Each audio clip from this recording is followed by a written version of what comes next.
What's up guys, it's Tom here and welcome to a very interesting Liverpool transfer news video. In this video we will be talking about Portuguese Wonderkid Joao Felix. Newspapers in Portugal and also in England are reporting that Liverpool are interested and are considering a move for Joao Felix. And in fact, one of the Portuguese newspapers, Correio da Manhã, sorry about the pronunciation, I don't speak Portuguese, but they are claiming that Liverpool had a bid of £60 million for Joao Felix, rejected in the January transfer window. So we are definitely interested in him. Let me know, do you want Liverpool to spend big money on a young, in terms of English football, unproven player, but he is making waves in Portuguese football. He already scored 12 goals in his first senior season in Benfica, and they are looking likely to win the Portuguese league. Benfica or Porto will win it, but Joao Felix is one of the best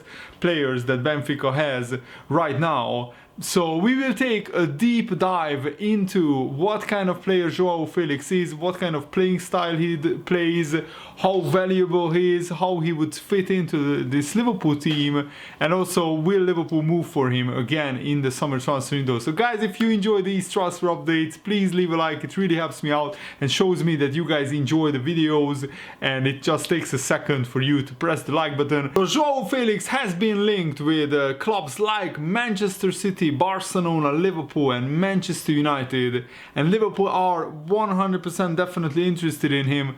Why wouldn't we be? Because he is one of the biggest talents in Portuguese football right now. And Benfica, even though they don't really want to sell him, the whole club model of Benfica is to develop young players and sell them on for a profit.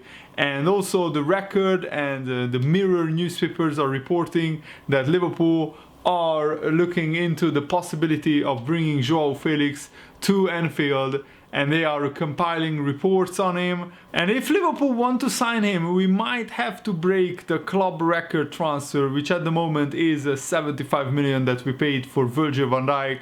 Benfica are set to have inserted a 105 million pound buyout clause into his contract.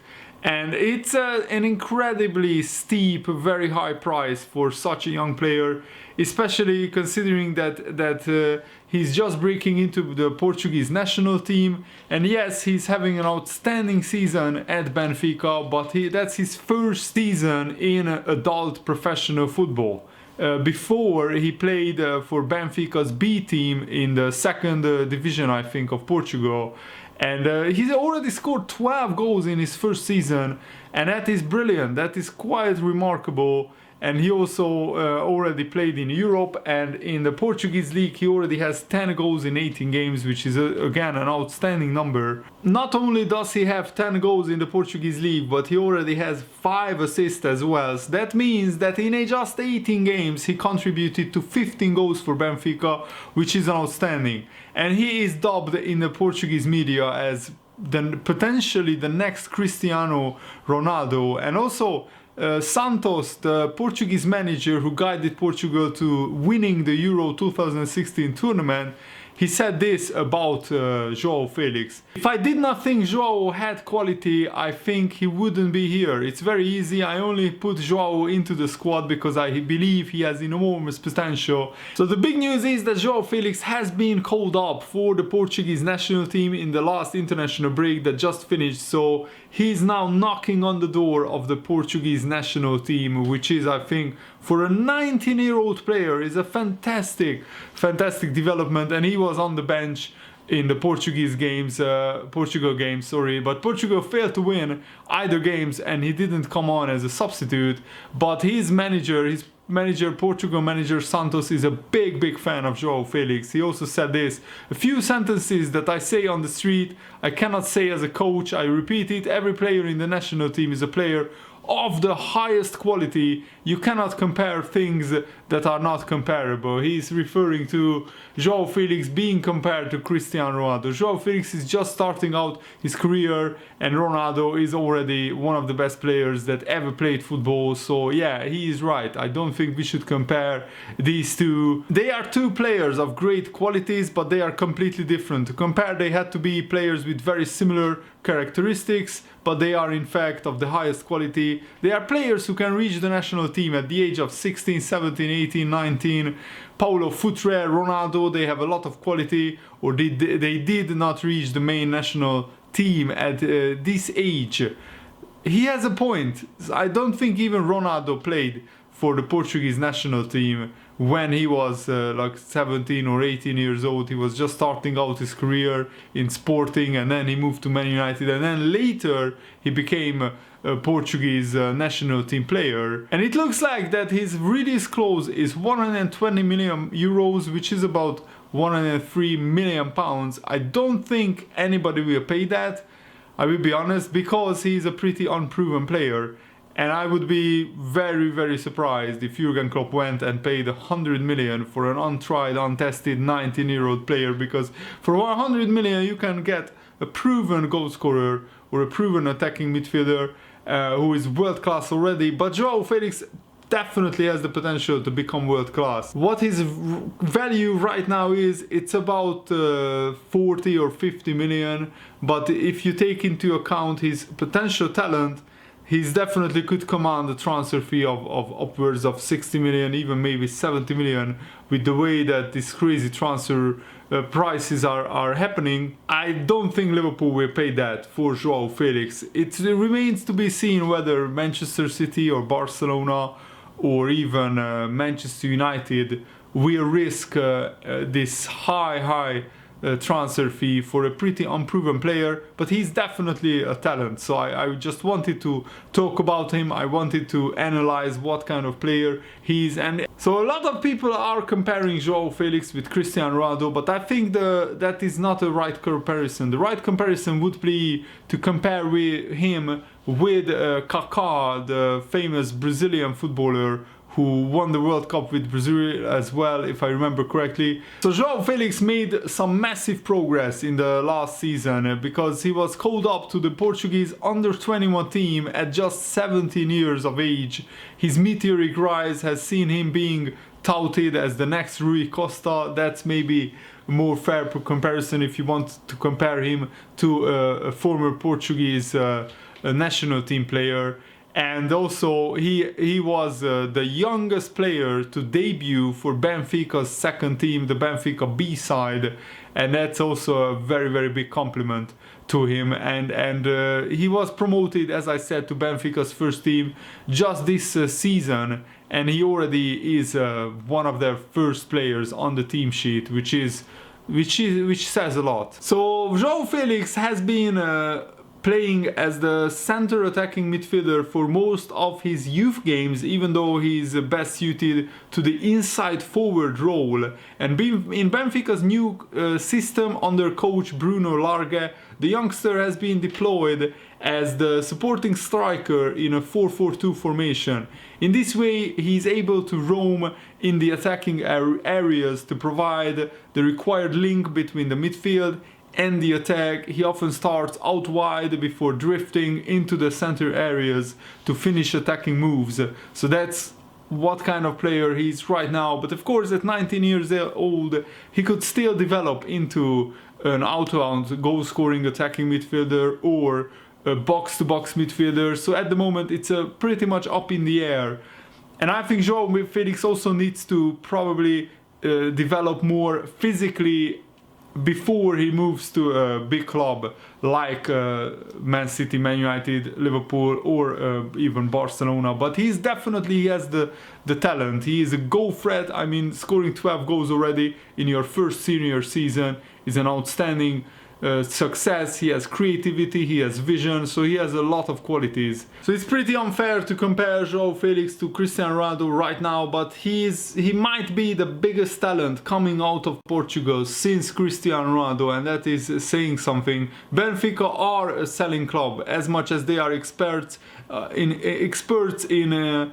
developing young talent but you know, Benfica have made 230 million pounds in the past 3 years by just selling academy graduates. So that shows that Benfica's whole model is about, you know, selling young players for a profit, and it is working remarkably well. So Joao Felix is on the transfer list definitely, but the big question is when and to who will he move to. So I want to ask you guys, what do you think Liverpool should do in this situation? Should we give Joao Felix another 1 or 2 years, but then his price might go even higher, or should we take a punt right now and get him early and get him maybe a lot cheaper than he would cost in 2 years time, but he might not be ready for the Premier League. And I think at this stage, I think he should just play at Benfica as many games as possible, and then when he's ready he should move to a big club.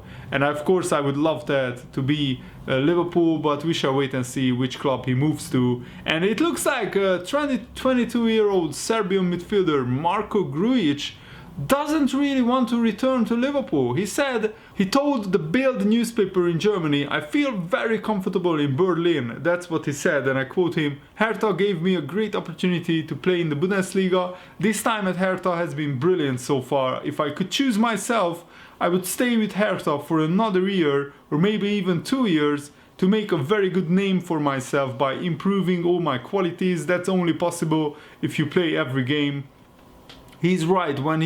If he comes back to Liverpool in the summer, he won't play a lot of games, and I think we should keep loaning him out to Hertha, where it looks like he found his home. And if Hertha doesn't have money to buy him, Hertha is not the richest clubs in Germany, even though they are playing in Berlin.